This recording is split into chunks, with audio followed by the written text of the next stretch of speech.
자, 그 다음에 이제 45쪽에 보면 납세금 성립이 나와요. 납세금 성립.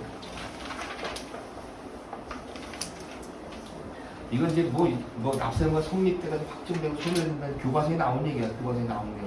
네? 자, 근데 여기서 다른 거 볼 거 없고, 일단 이제 세목이 뒤에 나와요. 이게 이제 신고 납부하는 국세냐, 아니면 정부가 부과하는 그 세목이냐. 그 정도까지만 알고 성립 시기는 알아야 돼. 몇 가지 중요한 거. 네? 자, 이게 왜 중요한지 한번 봅시다. 그래서 뭐 교과서에 보면 뭐 세금을 내야 될 거 인지하는 상태다. 이걸 납세금 성립 시점이라고 그래요. 자, 한쪽을 넘겨보시면 46쪽에 과세 요건이라고 나와요. 과세 요건. 자, 요거는 별표를 치시면 돼요.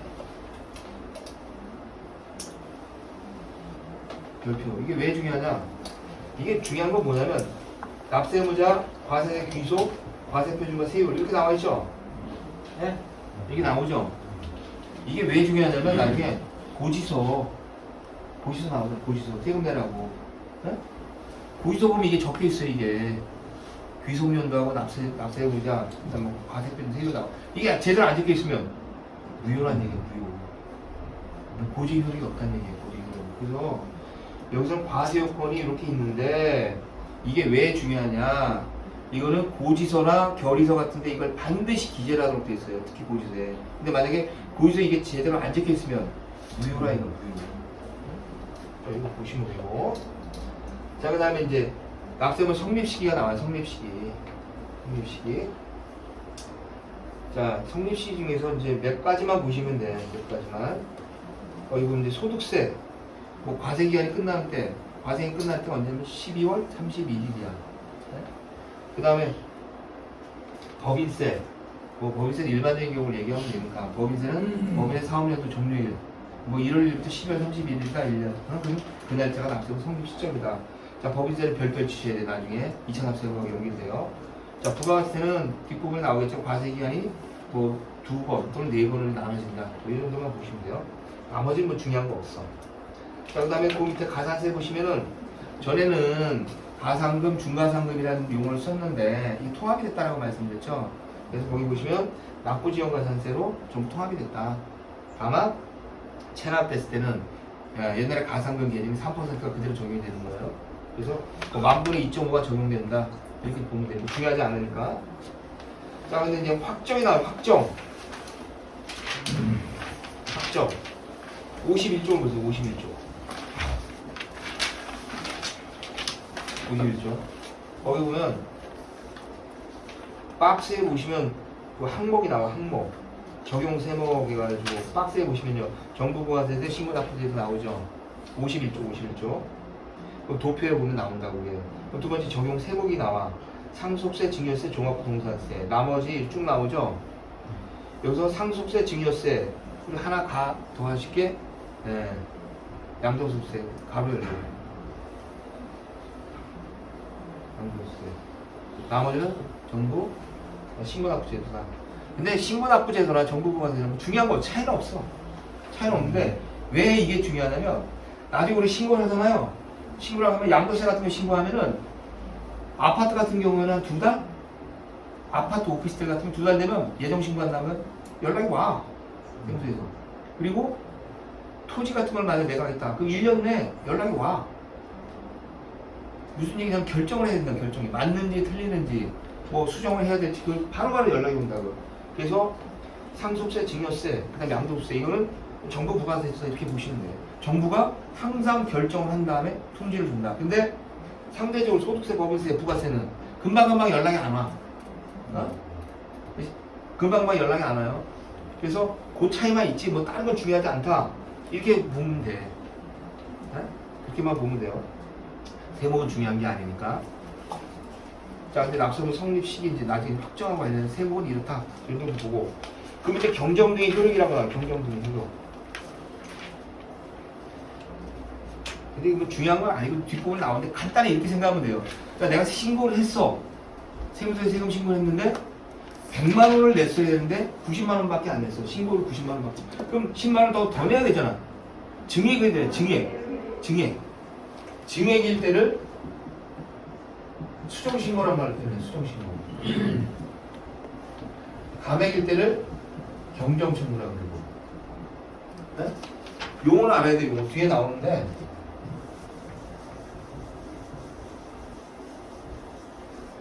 그러니까 똑같은 내용. 세금을 더 내. 그럼 세무서에서 이제 여러분 나중에 하다 보면 세무서하고 이제 이렇게 얘기가 나오는 경우도 있어. 어떤 경우냐면 신고가 잘못됐는데 어떻게 하실래요? 그럼 우리가 수정 신고하겠습니다. 수정이라는 건 잘못됐던 걸 바로 잡는다는 얘기잖아요. 근데 이때 바로 잡는 게 무조건 난 더 냈으니까 받아야 되는데요. 나 받는 거 수정 신고할게. 그렇게는 안 하고 근데 잘못된 거를 바로 잡는 식의 고치는 신고를 하긴 하는데 더 내는 신고 100만 원이나 200만 원을 100만 원 더 내겠습니다라고 증명하는 신고를 수정 신고라는 말을 해놔고 그리고 200만 원을 냈는데 알고 보니까 100만 원이 들어와. 나 100만 원 돌려받아야 돼요. 감액 신고할 때는 경정 청구라는 말로 해요. 그래서 경정 청구는 청구하고 나면 2개월 내에 세무서 결정을 하도록 돼 있어. 결정. 맞는지 틀리는지. 근데 수정 신고는 그냥 신고하면 그냥 효력이 있다 이렇게 보면 돼요. 그래서 여기서 이거 얘기하는 건 뭐냐면 용어만 알고 있어라. 용어. 내가 계속 얘기하지만 나중에 여러분들이 세무서 직원들하고 얘기하고 막 그럴 때 그 사람들이 여러분을 대우를 할 때 가장 기본이 뭐냐면 용어를 제대로 쓰고 법리를 제대로 쓰는지 그 여부를 본다고요. 그래서 용어를 명확하게 쓰고 법리를 제대로 이해하고 있으면 여러분들을 대우해줘. 근데 잘 알지도 못하면 이게 경정인지 수정신고인지 뭐 아리까리해서 그게 그건데요 라고 얘기하면 그냥 가세요 라고 한다고. 대우를 안 하세요. 그래서 용어를 명확하게 알으라는 얘기, 개념만 알면 된다는 얘기, 개념만. 그래서 경정청구와 수정신고의 차이는 저렇다. 자, 그래서 53쪽에 보면 납세금 소멸이 나와, 소멸. 이게 우리가 얘기하는 면책과 관련된 겁니다. 납세금 소멸. 그래서 내가 강의할 때 제일 먼저 하는 얘기가 뭐냐면 세금 면책이라는 말은 없다. 세금 면책이라는 말은 없고 정확한 표현은 납세무 소멸이다. 납세무 소멸. 그래서 우리가 형무소 쓸 때 뭐라고 쓰냐면 체납세금의 소멸이라고 써요. 취지가. 체납세금 소멸. 세금 면책이라고 안 들어간다고. 근데 왜 면책이라는 말을 썼느냐. 납세금 소멸 그럼 이게 뭐지? 잘 몰라 사람들이. 그러다 보니까 전에 파산 면책하는 거에 그 용어에 내가 벤치마킹을 해서 세금 면책입니다 라고 얘기하면 쉽게 이해를 하더라 이거예요. 쉽게. 근데 세법 용어에는 세금 면책이라는 말은 없어. 있을 수가 없어. 왜 없겠어요? 왜?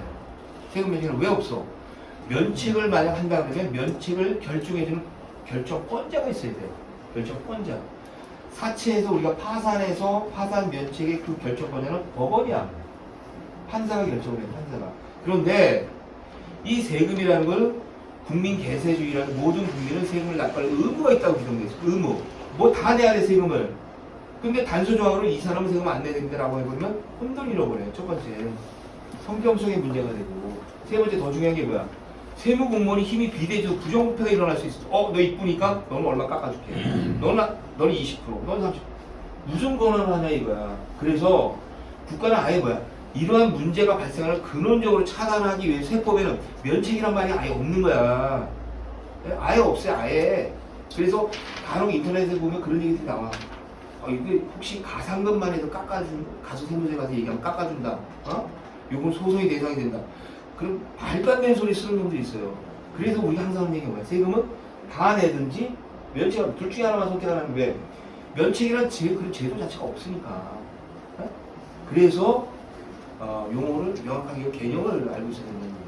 그래서 여기 보시면 납부금의 소멸이라고 나와. 납부금의 소멸. 이거는 5가지 사항인데 이거는 외우지. 납부 충당 부가 있어. 제척기간 말로 소멸시효 만들어. 이건 뭐 기본적으로 줄줄이 나와야 돼. 기본적으로 줄줄이. 당연히 납부했으니까 세금 냈으니까 더 이상 내야 될 의무는 없어지는 거고.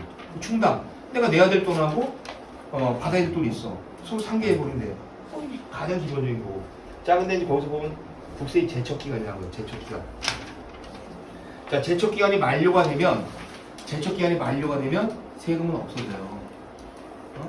자, 근데 이게 이제 이렇게 봐야 돼.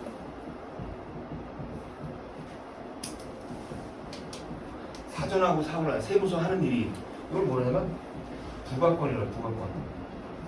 이건 뭐냐면 징수권이라고 하는 거예요. 징수권. 네? 부가권과 징수권. 근데 자 세금을 내야 돼. 세금을 내야 돼. 근데 부가권이 발동하는 경우 두 가지예요. 신고를 안 했거나 신고한 내용에 오류가 있거나. 그쵸? 둘 중에 하나, 둘 중에 하나. 신고를 안 하게 되면 간단하게 그냥 고지하면 돼, 세무서에서. 자, 근데 신고 내용에 오류가 있어. 그러면 그 세금을 고지하기는 다툼의 소지가 있어, 다툼의 소지. 그 다툼의 소지가 있으면 뒤에 나오지만 소위 다툼을 해결하는 불복이라는 게 있어요, 불복. 불복 절차. 불복 절차. 이게 확정이 돼야 된다고, 확정이.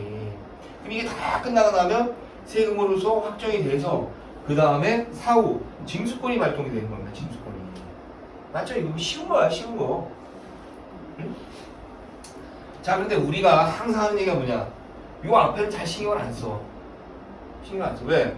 이거는 우리가 기장을 만약 하고 있다든지 아니면 지금 뭐 문제가 뭐 김태구 씨처럼 예외적으로 세금이 고지가 날라왔는데 요게 청구 기간 내에 있어 지금 정상적인 청구. 그러니까 세금 고지서가 뭐 지난달에 날라왔더니 이번 달에 날라왔더니 그걸 보고서 분석을 해가지고 세금이 맞다, 다르다, 틀리다 이걸 판단해서 불복을 할 수가 있다. 근데 우리 오는 손님들은 대부분 이것들이야 이미 고지가 된 지 5년, 7년, 10년 된 사람들이라고. 그럼 뭐야? 이거는 이미 다 끝났다고 봐야 되겠죠?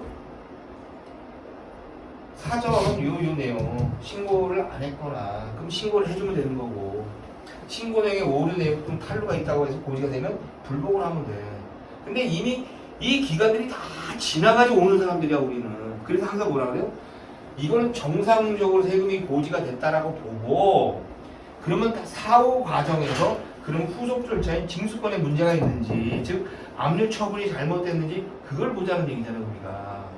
맞죠? 그 거의 대부분이 우리가 이게 95% 이상이라고 95%. 그런데 요 사전과 관련된 부분은 제척기간하고 관련이 되는 거예요. 제척기간. 그럼 제척기간은 뭐냐면 세무서에서 세금을 고지하거나 또는 행정처분을 할 수 있는 기간이라는 얘기. 기간. 이때는 세무서에서 자기 마음대로 할 수가 있어. 우리가 세금을 신고를 안 했어. 그러면 세무서에서 고지할 때는 뭐냐면 결정이란 말이에요. 결정. 네가 신고를 안 했으니까 내가 결정할게. 그쵸? 자, 그리고 납세자가 신고를 했어. 근데 신고한 내용이 잘못됐어. 그럼 뭐라 그래? 경정이란 말을 써요. 경정.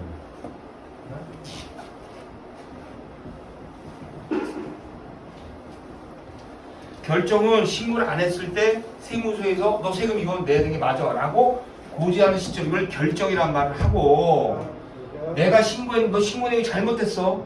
다시 고칠 거야. 이거면 해. 라는 걸 경정이라는 말로 해요. 경정. 자, 그런데 경정 처분을 했는데 나중에 보니까 또 잘못했어. 야, 그게 아니라 다시 이게 맞아 라고 하는 걸 뭐라면 재경정이라는 말을 표현해요. 재경정. 응? 그래서 결정, 경정, 재경정 이걸 할 수 있는 기간이 제척기간이야. 제척기간. 굉장히 중요한 거예요. 나중에 우리 맨날 제척기간이 도가 됐어 안 됐어? 맨날 물어보고 하는 게 바로 이런 내용이에요. 왜 이걸 여러분들이 알아야 되냐면 여러분들이 나중에 수임을 했어. 계약을 했어. 그럼 기본적으로 정리를 잘 해가지고 자료를 줄 거 아니야. 그럼 그걸 쫙 보고서 이렇게 하면 이렇게 쓰면 되겠네라고 간단하네? 좀 이거 이런 식으로 가야 되겠네? 라고 판단할 텐데 기본적인 내용이 정리가 안 돼 있어. 그럼 물어볼 거 아니야. 제척기간 지난 거야? 제척기간 돼야? 물어볼 수가 있잖아. 네? 그래서 그 결과에 따라가서 처리하는 방법이 달라진다는 얘기예요. 그래서 제척기간이라고 하는 것은 두 가지예요. 제척기간이라는 것은 세무서에서 결정, 경정, 재경정을 할 수 있는 시간. 그게 제척기간이에요. 그 기간이 지나면 더 이상 못한다는 얘기야. 세무서에서. 그래서 여러분들 아무 데나 가든지 보면 문서 보존기간 5년 이렇게 나와. 그게 무슨 얘기냐면 5년이 지나면 파기하겠다는 얘기야. 더 이상 어떤 행정처분을 못한다는 얘기야. 이거는 세무서뿐만이 아니라 모든 행정기관 공통적인 내용이에요. 네? 5년 지나버리면 못한다는 얘기야. 원칙적으로. 그래서 여기 보면 56쪽에 보면 일반적인 경우 5년 나와. 그쵸? 네? 5년, 7년, 10년 이렇게 보면 돼. 5년, 7년, 10년. 자, 원칙, 일반적인 경우 5년, 예외적인 경우 무신고 7년, 상이 있다 부정하는 경우 10년 이렇게 나와 있다고. 이 무슨 얘기냐면 결국 요 5년, 7년, 10년 동안 세무서에서 자기들이 필요한 결정, 경정, 재경정을 할 수 있다는 얘기야. 자, 근데 반대로 굉장히 중요한 거야. 우리도 납세자도 이 제척 기간이 경과되기 전에는 혹시 잘못된 게 있으면 요 과정으로 언제든지 바로 잡을 수가 있다. 잘못된 것도. 자, 이게 왜 중요하냐? 왜 중요하냐? 자, 그런데 만약에 고충을 들어서 고충을 청구하는데, 자, 이런 거 예를 들어서 이렇게 합시다. 자, 양도세 신고를 했는데 신고서를 잃어버렸어. 내 취득가액은 분명히 5억이야. 5억인데 5억으로 계약한 이 신고서가 없어져 버렸어요. 자, 그러다 보니까 할 수 있는 방법이 환산가액으로 신고를 해버린 거야. 그러니까 환산가액으로 신고하니까 3억이 나왔어. 그럼 나는 뭐야? 취득가액이 줄어들어 버리니까 양도차익이 늘어난다는 얘기야. 그럼 2억에 대해서 세금을 더 내는 억울함이 있었어요. 집안을 아무리 뒤져봐도 없어, 서류가. 그래서 어떻게 해? 울며 겨자 먹기로 신고를 했어. 자, 근데 신고한 날부터 6년 뒤에 찾았어, 이거를. 어? 그럼 세무서에 그때 내가 신고가 잘못됐으니까 고쳐주세요. 나 세금 돌려주셔야 됩니다라고 청구하면 받아주겠냐는 얘기야. 받아주냐고. 받아줘? 안 받아요. 왜? 5년. 5년이 경과됐잖아. 세무서도 요 5년이 지나면은 더 이상 이 사람한테 세금을 부과할 수가 없고, 납세자도 마찬가지로 요 기간 동안에 내가 억울한 게 있는데 찾아가지고 주장하지 않으면 혜택을 못 본다는 얘기야. 왜? 이 기간이 되면 더 이상 행정처벌을 못 하니까. 왜? 이 사람이 5억에서 3억이니까 세금도 한 3천만 원 벌어서 3천만 원을 경정하는 고쳐주는 이런 처분에 대해서는 결의서를 만들어야 돼. 만들 수가 없어. 입력이 안 돼, 컴퓨터에. 그래서 납세자도 마찬가지로 요 기간이 지나버리면 그 세무서에 대해서 부가와 관련해서 요 사전적인 부분이 부가와 관련해서는 어떠한 행위도 할 수가 없다. 응? 개념이 그래, 개념. 그래서 5년, 7년, 10년이다.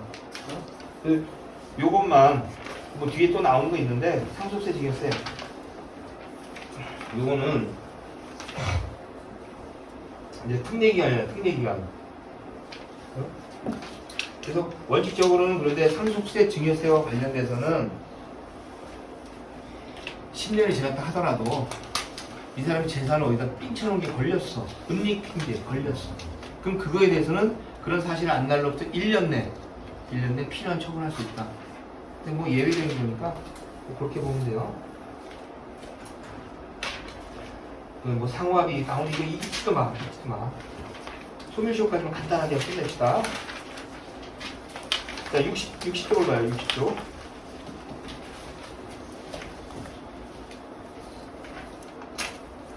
자, 이건 이제 사업은요, 징수권. 하여튼 세금은 저런 식으로 해서 고지가 돼가지고, 그럼 강제 징수를 밟아야 되는데, 그 강제 징수 절차는 일반적으로 세금이 5억 미만일 때는 5년, 그리고 나머지 때는 10년. 이렇게 보면 돼요. 뭐 어려운 거 아닌데, 그 여기서 이제 그 5억이라는 기준은 가산세는 제외한 금액이에요. 가산세는 제외하고 거기서 건별로 따진다.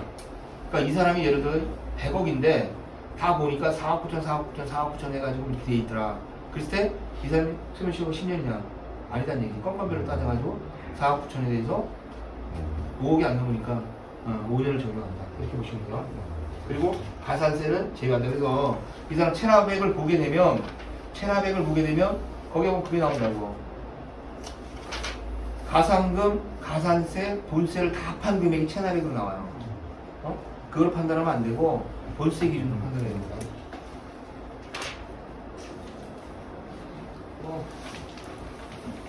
그리고 62쪽에 보면 소멸시효 중단과 정지 나오는데 요 개정까지만 딱 합시다.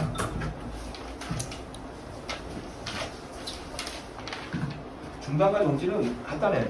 중단은 앞에 기간을 다 없애버리는 거야. 소멸시켜버리는 거야. 예를 들어서 2015년도에 세금이 고지가 돼가지고 2020년이 되면은 세금이 없어지는데, 예를 들어 2019년도에 중단 사유가 발생했어. 거기 보면 나오죠. 그러면 요 시점에 중단 사유, 즉 압류가 만약 됐다고 한다면 앞에 발생한 건 다 꽝이 되고, 여기서 다시 압류가 2020년도에 해제가 됐다. 그럼 이때로부터 기산해서 5년이 경과돼야지 소멸시효가 완성이 된다. 이때 이미 경과한 시간 요 효력을 인정할 거냐 말 거냐. 이때 인정하지 않는다는 걸 중단이라는 말을 표현하고, 정지라고 얘기하는 건 여기 대해서 2019년도하고 20년 요 사이 19년도에 압류했다 20년도에 해제했다면 이거 1년에 1년. 그러니까 앞에 거 4년 요거 빼 그럼 4년 지났으니까 그럼 2021년도가 되면 5년이 되는 거니까 앞에 경과했던 시간을 인정해주는 요거를 정지얘기해요. 그럼 이게 언제 되느냐? 대부분들이 뭐냐면 파산하고 회생하죠. 회생을 하게 되면 이제 회생 시청하는 사람들 많아요. 회생 시청은 회생 기간이 나온다. 기간. 이건 정지 기간이에요. 정지 기간. 그러니까 그 회생 시청에서 인가된 요 기간까지만 앞에 거 예를 들어가지고 압류된 게 하나도 없다라고 가정한다면 요 기간이 지나버리면 그 나머지 거 합사해가지고 소멸시효 완성 여부를 따진다. 이렇게 보면 돼요. 그래서 우리가 나중에 이제 징수법에 보면은 중과상금 적용하지 않는 게 배제하는 경우가 있어요. 중과상금 한 달 지나면 1.2%씩 중과상금. 그게 안 되는 게 언제냐면 요거 회생 시청했을 때, 두 번째 징수유예했을 때, 이때는 중과상금 적용 안 한다고. 그래서 아무튼 중단과 정지가 있는데 이건 예외적으로 납세자가 이렇게 보면 회생을 신청하는 경우도 나오는 거예요. 자, 근데 회생은 우리가 이제 파산제도하고 따져봐야 될 게, 파산은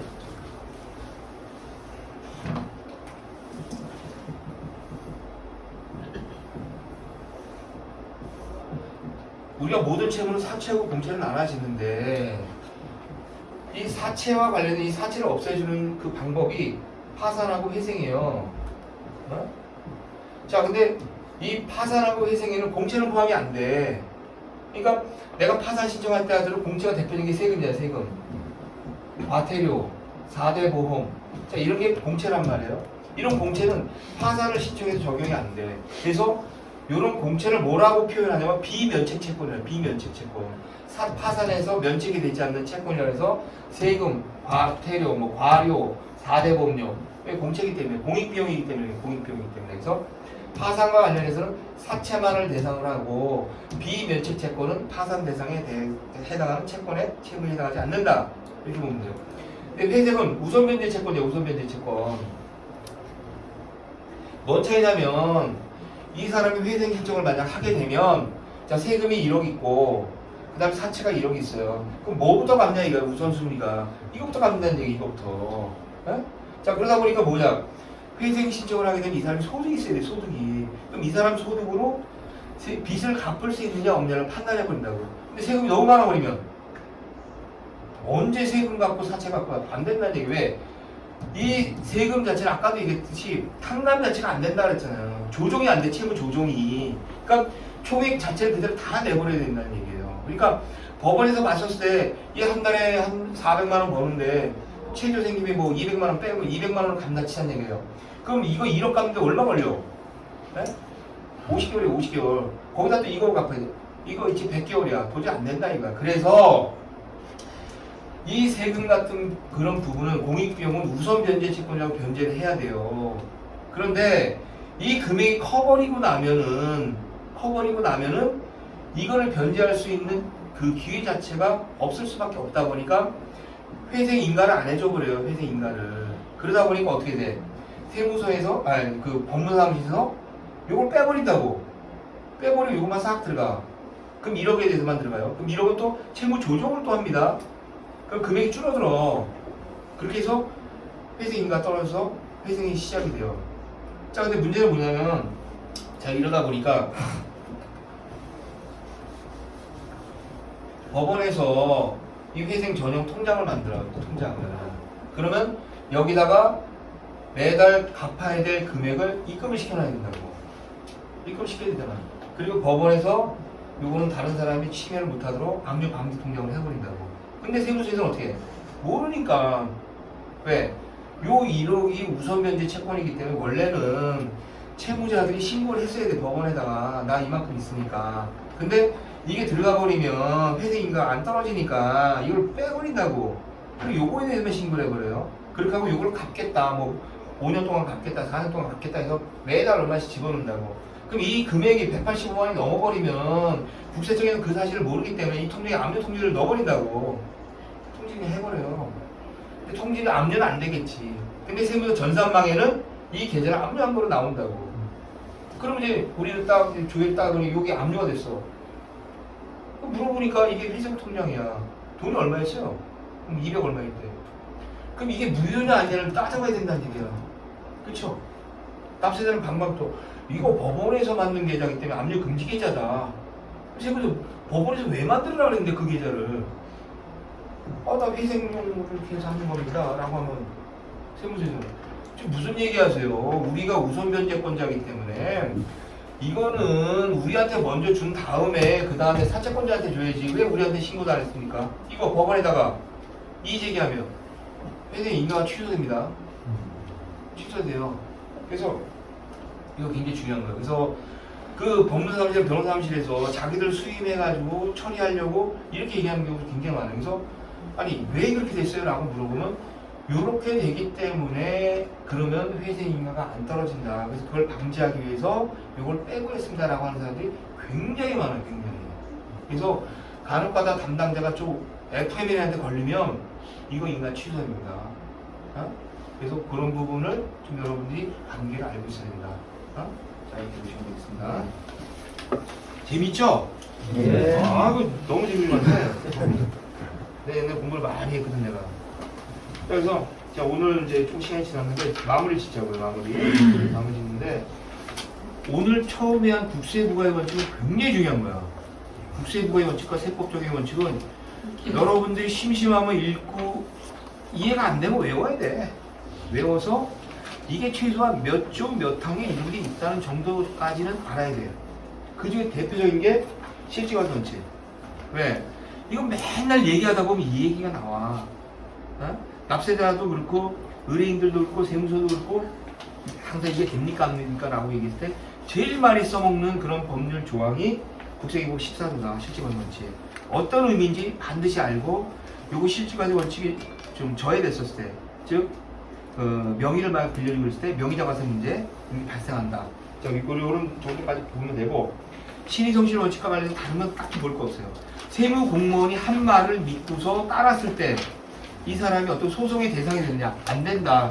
신시 요건에 해당하지 않는다. 세무 공무원 한 사람의 말은 자, 이렇게 보면 되고 근거과세 원칙이 나왔는데 근거과세 원칙은 다른 거 없다. 나중에 세무서 직원과 상대할 때 결정서를 열람하거나 복사를 요청할 수가 있다. 안 해줬었을 때 이 규정을 근거로 해서 왜 안 해주냐고 따지면 된다는 얘기야. 그쵸? 그래서 굉장히 중요한 얘기가 조세관면 사고 관련 중요하지 않고 그다음 41쪽에 보면 소급과세 금지 원칙이 나와요. 여기 보면 입법상의 소급과세하고 행정상의 소급과세가 나오는데 여기서 소급과세는 얘기했죠. 유리한 소급편이 인정이 된다. 다만 일률적으로 적용되는 것이 아니라 개별적으로 요청하는 사람들한테만 적용한다. 그래서 하는 게 뭐냐? 우리가 하는 일이다. 그런 사람들을 대리해서 하는 일이다. 자, 그 다음에 행정상 소급과세. 이것은 굉장히 중요한 거다. 사례를 그래서 우리가 만드는 거다. 이렇게 보시면 되고요.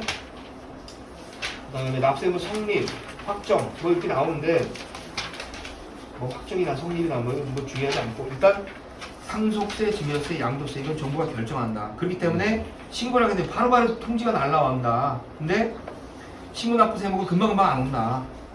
뭐 이건 시험 볼 때는 나오는 얘기고 확정력이 부여되는 거 중요하지 않고. 자, 그 다음에 신고한 내용에 오류 또는 탄로가 있을 때 이걸 제대로 신고를 이제 해야 되는데 이때 세금을 증액해서 하는 거를 수정신고라는 말을 표현하고 감액, 추려서 하는 거를 경정청구라고 하는데 경정청은 청구한 날을 두달로 결정한다. 하여튼 용어는 그렇다. 용어. 자, 그 다음에 제척기간 나와요. 제척기간 굉장히 중요하다.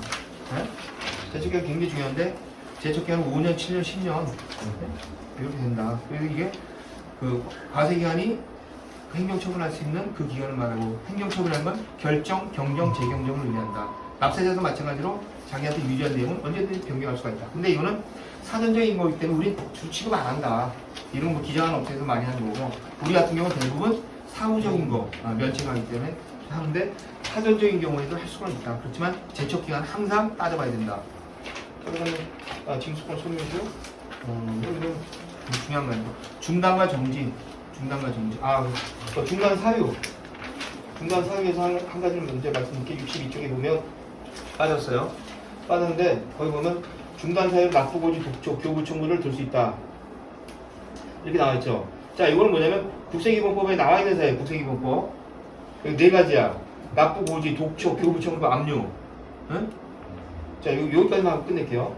요 네 가지가 국세기본법에 나온 사유고 나머지는 민법에 의한다고 나왔죠. 민법에. 네? 민법에 뭐 승인이라는 거 있어요. 승인. 승인이 뭐냐면 내가 채무가 있다는 걸 인정하는 거야. 내가 채무가 있다는 거. 대표적인 게 뭐냐면 자진해서 납부하거나 또는 내가 이행각서 세무서에다가 내가 세금 언제까지 낼게요 하고 각서 써서 낸다든지. 그건 뭐냐면 내 스스로 내가 세금을 연장하겠다는 거 인정하는 걸 묻는 얘기예요. 승인이라는 말을 표현해요.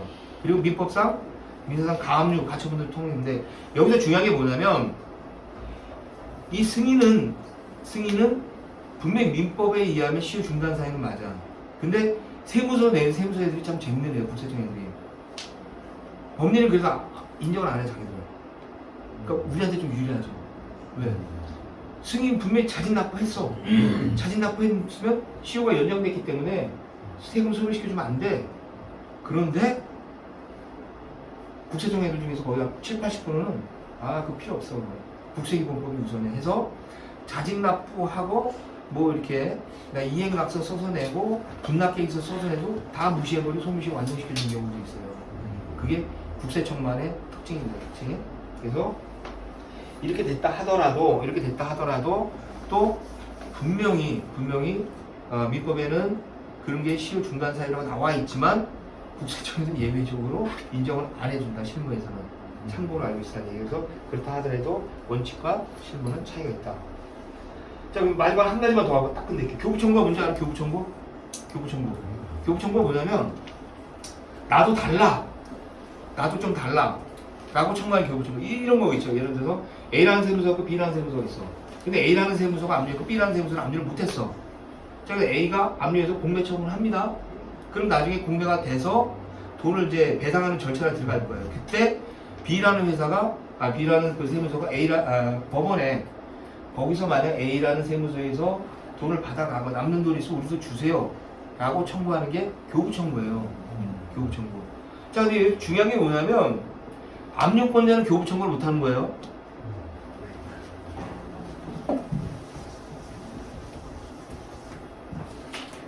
자, 여기 압류권자가 A, B야. C라는 데가 있어. 네? 자, 이 건물을 압류해가지고 공매 처분을 했어요. 공매 처분을 하게 되면 그 다음에 뭐냐, 배당 절차를 밟아요. 누가 선순위냐에 따라가지고 A한테 얼마 주고 B한테 얼마 주고 C한테 얼마 주고 이렇게 한다고. 자, 그러면 C는 압류권자가 아니잖아요. 그래서 배당을 참여할 수가 있다고. 이때 나도 좀 주세요라고 하는 걸 교부청구라고 해요. 교부청구. 이거는 배당권자이기 때문에 교부라는 걸 얘기가 없잖아. 말이 안 되잖아요. 그래서 압류에 참여하지 않은 세무서가 할 수 있는 게 교부청구라는 얘기야. 이해되죠? 이게 왜 중요하냐면 나중에 납세무 소멸시켜주세요라고 하면 세무서 애들이 압류가 언제 해제되는지 또는 교부청구 사유가 있는지 없는지 다 따져본다고. 어? 자, 근데 간혹가다 이런 거 나와요. 배당 청구를 교부 청구라고 착각하는 애들이 있어. 그래서 우리가 요 건물에 대해서 배당 청구를 언제 했기 때문에 요 때가 교부 청구 만료일입니다. 그래서 당신 소멸시효가 언제 와지 이렇게 나오는 애도 있다고. 이해되죠? 압류권자는 교부 청구를 할 수가 없고 배당 청구만 하는 거예요. 압류에 참여하지 않은 제3자 또 제3세무서가 할 수 있는 게 교부 청구라는 얘기야. 따라서 압류권자는 교부 청구라는 말을 쓸 수가 없는데 간혹가다 이 교부 청구는 소멸시효 중단 사유로 나오죠. 간혹가다가 우리 세무서에서 몇 월 며칠자로 교부 청구를 한 게 있어가지고 그 해제 시점이 언제니까 요때 돼야지 소멸시효가 완성이 됩니다라고 주장하는 경우들이 나와요. 그러니까 무조건 우리가 교부 청구를 했으니까 시효는 연장됩니다라는 얘기를 액면 그대로 받아들이면 안 된다는 얘기. 그러면 어떤 건물 또는 어떤 물건에 대해 교부 청구를 했는지 물어보라는 얘기야. 네? 물어보라는 얘기예요. 혹시라도 압류에 대해서 교부 청구했다면 그 자체는 무효다. 이렇게 보시면 되겠습니다. 자, 오늘 여기까지 하고요. 다음 시간에 국세기능 꼭다 끝내는 걸로 하겠습니다. 수고하셨습니다.